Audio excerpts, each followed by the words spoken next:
I never thought a stack of library books would be the breaking point in my relationship with my mother-in-law, Linda. But there they sat on our kitchen table, the source of yet another lecture about my overly permissive parenting style. Emma, sweetheart. Linda's voice dripped with artificial sweetness as she gestured at the pile of books my kids had picked out during our weekly library trip. Don't you think Sophia and Max should be learning real-life skills instead of burying their noses in these fantasies?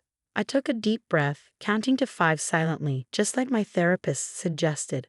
At 34, with 2 amazing kids and 10 years of marriage under my belt, I still found myself tensing up every time Linda started one of her helpful suggestions about my parenting. The kids do plenty of age-appropriate chores, Linda, I replied, keeping my voice steady as I continued preparing dinner.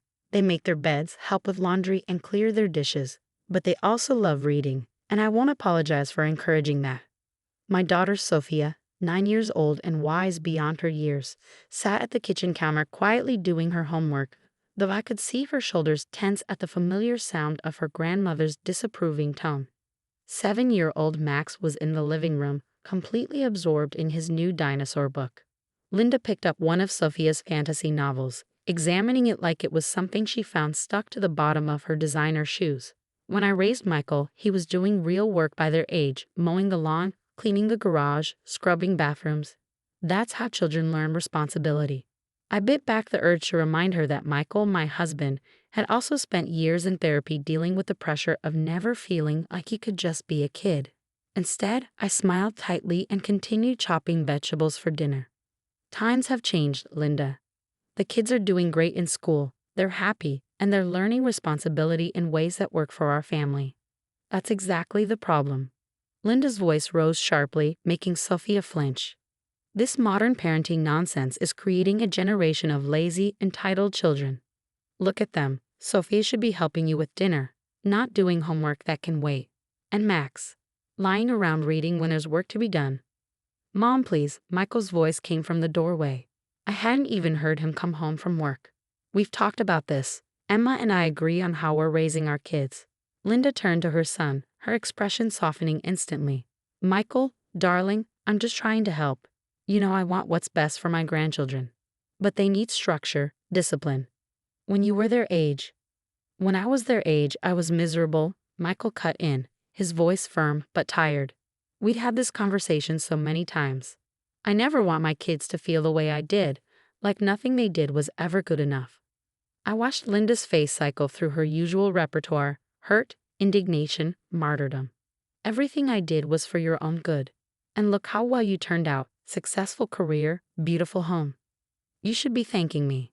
I have a successful career and a beautiful home because I worked hard for them as an adult, Michael replied. Not because you made me spend my childhood doing endless chores instead of pursuing my interests. Linda's lips trembled. Right on cue, I thought, recognizing the beginning of her trademark emotional manipulation. I see how it is. You've turned my own son against me. Well, fine. I know when I'm not wanted. She gathered her designer purse and car keys, making a show of wiping her eyes. But don't come crying to me when these children can't function in the real world because they've never learned proper discipline. After she left, Michael wrapped his arms around me from behind, resting his chin on my shoulder. I'm sorry, he murmured. You know how she gets. I leaned back against him, letting out a long breath. I just wish she could see how amazing our kids are. Sophie is reading 2 grades above her level. Max is absolutely brilliant at science, but all she sees is that they're not spending every free moment doing chores. Mommy? Max's small voice came from the living room doorway. Is Grandma mad at us again? My heart clenched. I hated that our children had to worry about their grandmother's approval. No, sweetie. Grandma just has different ideas about some things. Come here. Max ran over, and I scooped him up, even though he was getting almost too big for it. His dinosaur book was still clutched in his hand. Tell me what you learned about velociraptors today. His face lit up as he launched into an enthusiastic explanation about pack hunting behaviors and fossil discoveries. Sophia drifted over to listen, adding her own facts from a documentary she'd watched. Michael caught my eye over the kids' heads, love and pride clear in his expression. This was our family, imperfect, loving, and yes, maybe a little book obsessed.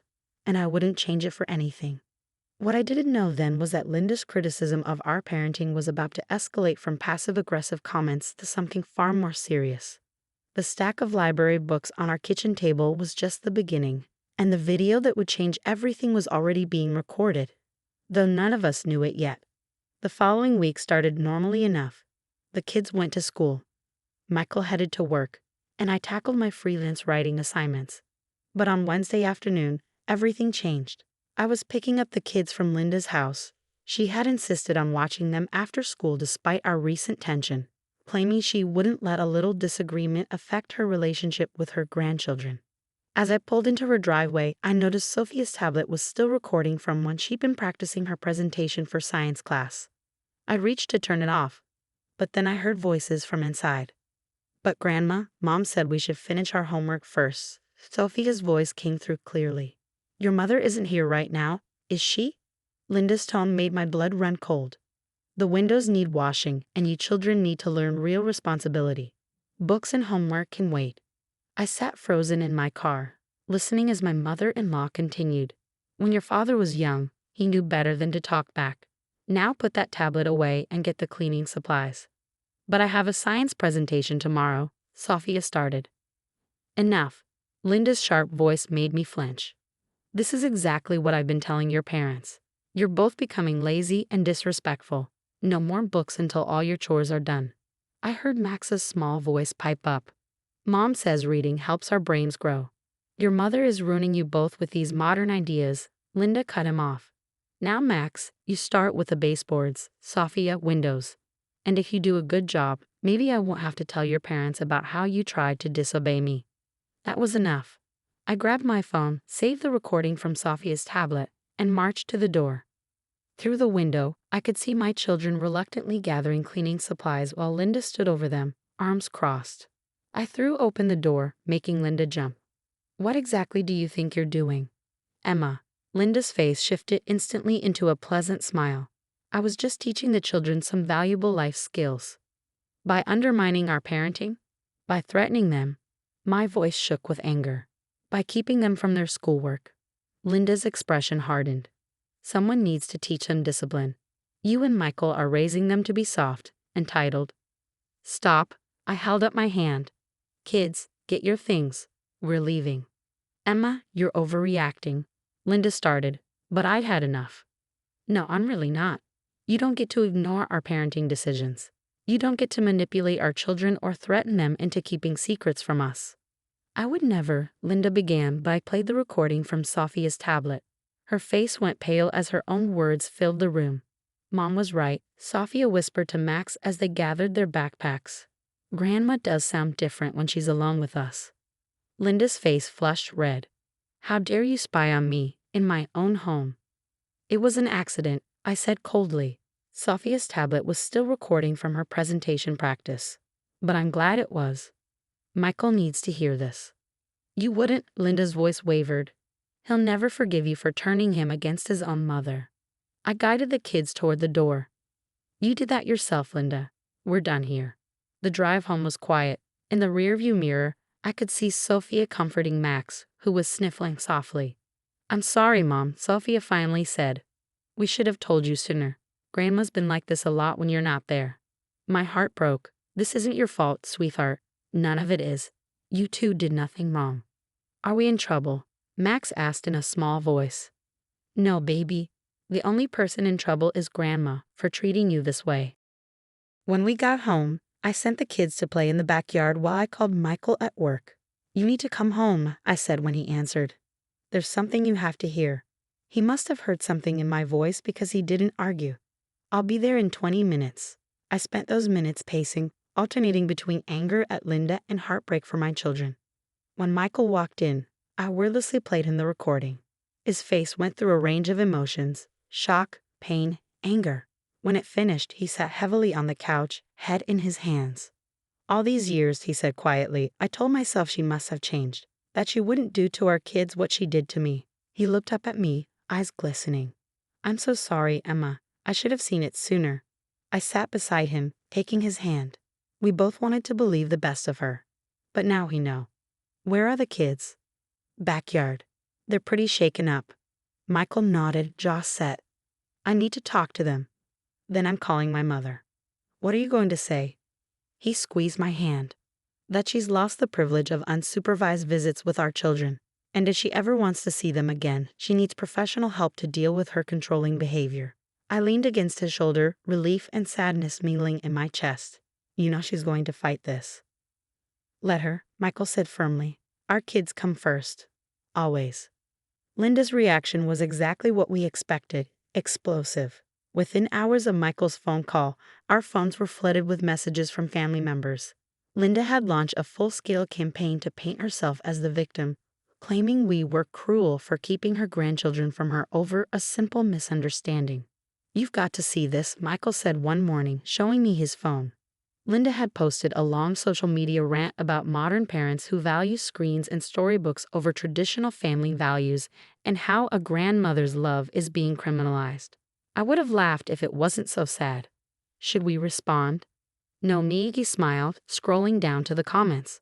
Look, to our surprise, support was pouring in, but not for Linda. My sister-in-law, Kate, had commented, Mom, we all heard the recording. You threatened your own grandchildren. Get help. Michael's cousin Tom added, This explains why my kids never wanted to stay at your house.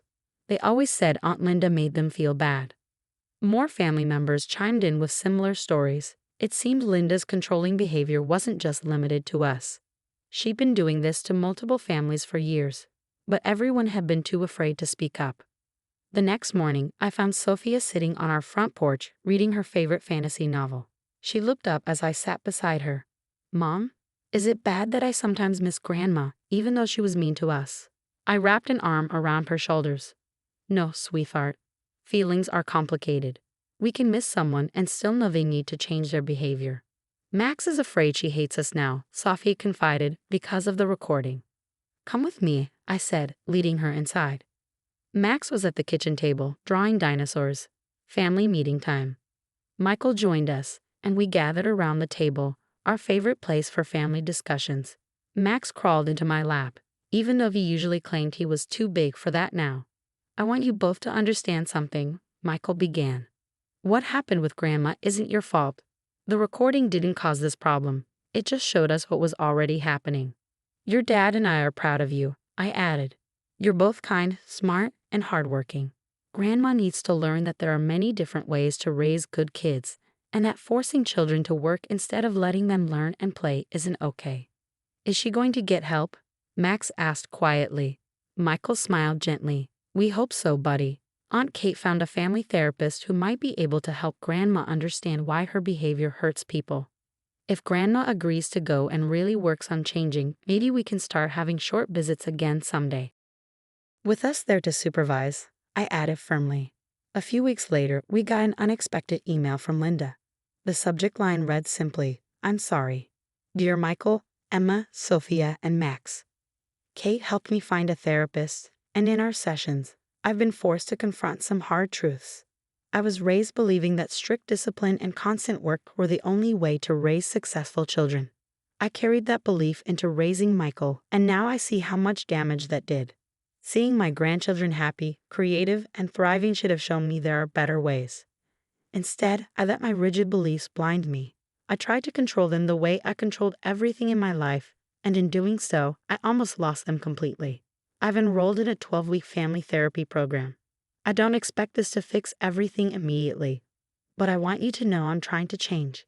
If you're willing, maybe we could meet for ice cream sometime, with both parents present, of course.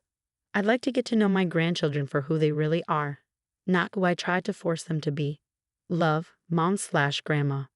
Michael and I read the email several times, then shared it with the kids. What do you think? We asked them. Would you be willing to give Grandma another chance with us there? Sophia and Max looked at each other, having one of their silent sibling conversations. Finally, Sophia spoke. Could I bring my new book to show her? The one about the girl who saves her kingdom with magic and science. Of course, I smiled, tears pricking my eyes. And my dinosaur facts, Max added hopefully. Absolutely, Michael assured him. The following Saturday, we met Linda at an ice cream parlor. She looked different, softer somehow, less rigid. When the kids cautiously showed her their books, she listened. Really listened.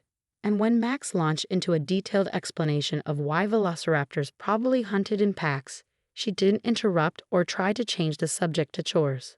Instead, she asked questions, genuine questions about what interested them, what they were learning, what made them excited about reading and learning. It wasn't perfect. There were still awkward moments and old habits that showed through. But as I watched Linda engage with my children, really engage, not just criticize and control, I saw hope for real change. Sometimes the hardest part of family drama isn't the conflict itself, but finding the courage to break old patterns and create new ones. As I watched my mother-in-law finally connecting with her grandchildren over ice cream and books instead of chores and criticism, I knew we'd made the right choice in standing our ground. Our family was healing, one page at a time.